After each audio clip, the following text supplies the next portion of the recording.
মই এটা কথাটো আহিলে আহোম মানুহৰ পৰা বাৰ চিফ মিনিষ্টাৰ হৈ থকা কথাটো এওঁৰ সহ্য হোৱা নাছিল কিন্তু নেশ্যনেল পাৰ্টি কথা নাই এওঁ চেষ্টা কৰিছিল ভাঙিব নোৱাৰিলে কিন্তু এইটো এটা বৃহৎ জনগোষ্ঠী আছিল জনগোষ্ঠীটো 40টা মান বিধানসভা সমষ্টিত আহোম জনগোষ্ঠী সিঁচৰিত হৈ আছে আৰু তাৰ লগতে মৰাণ মটক মিচিং চব আছে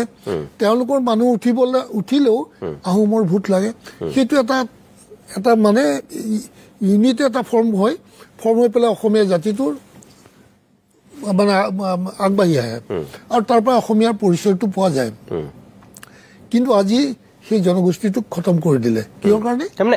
বুলি আপুনি যে কৈ আছে আপুনি কাৰ কথা কৈছে মুখ্যমন্ত্ৰীৰ কথা কৈছে মুখ্যমন্ত্ৰী ডাঙৰীয়াৰ কথা কৈছো আমাৰ কিয়নো এই বিষয়টো লৈ মই গৈছিলোতো আমাৰ অমিত শ্বাহ ডাঙৰীয়াৰ ওচৰলৈ অমিত শ্বাহ ডাঙৰীয়া যেতিয়া আপাৰ আছামৰ গণলৈ মোক মাতিলে মই মাতাৰ পাছত মই তেওঁক ক'লো গোটেই কথাখিনি যে ছাৰ এইটো কাষ্ট কমিউনিটি ইকুৱেশ্যনটো মানি চলাটো ভাল মই কৈছিলো কিয়নো AGPও এনেকুৱা এটা পলিটিকেল পাৰ্টি আঞ্চলিক দল আছিল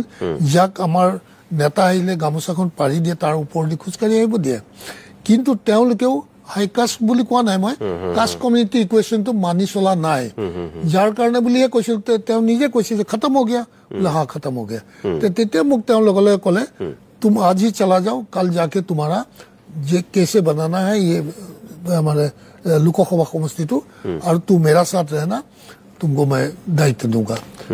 किंतु আমাৰ মহাপুৰুষে গৈ জিটো বিজাই দিলে আৰু তাৰপিছত মই দিও আহিলো দি পঠালো কিন্তু নেক্সট টাইম লগ পাব গ'ল মই ভাবিলো কৰি দিব কিন্তু নকৰিলে মানে আপোনাৰ কথাটো উল্টা হৈ গ'ল তেওঁ নকৰিলে কৰিবলৈ নিদিলে আচ্ছা এওঁ নিদিলে কিয়নো সেইদিনা এওঁ নিদিলে হ'বলৈ কিন্তু তেওঁ একদম কৰি দিয়া মতলবত আছিলে কিন্তু এওঁ নিদিলে আৰু সেইকাৰণে মই ভাবো যে এওঁ কিন্তু ইয়াৰ কাৰণে সুইটেবল নহয় কিয়নো এইটো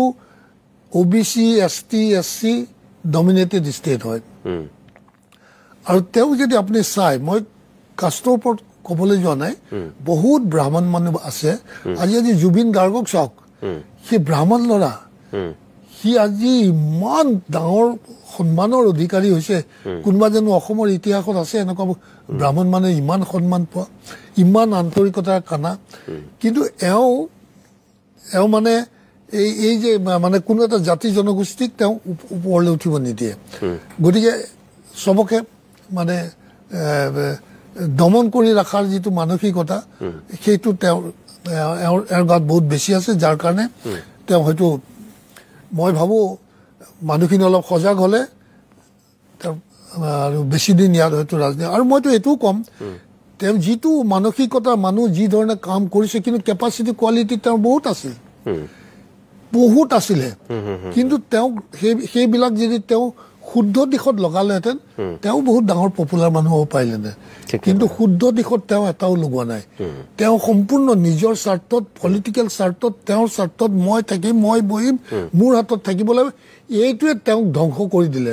তেওঁ যদি সমাজখন এই ইমান চব বিশাল কাৰ্যকৰ্তাৰ কথা যদি চিন্তা কৰি তেওঁ আগবাঢ়িলেহেঁতেন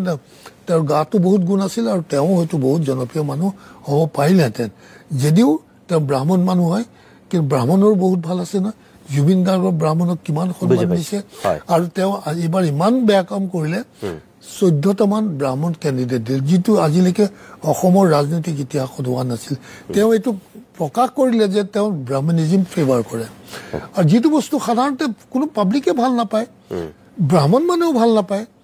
এনেকুৱা ব্ৰাহ্মণিজম হেৰি কৰাটো গতিকে সেইসব বহুত কথাই পৰা দেখা যায় যে এওঁ একচুৱেলি ৰাজনীতিত থকাৰ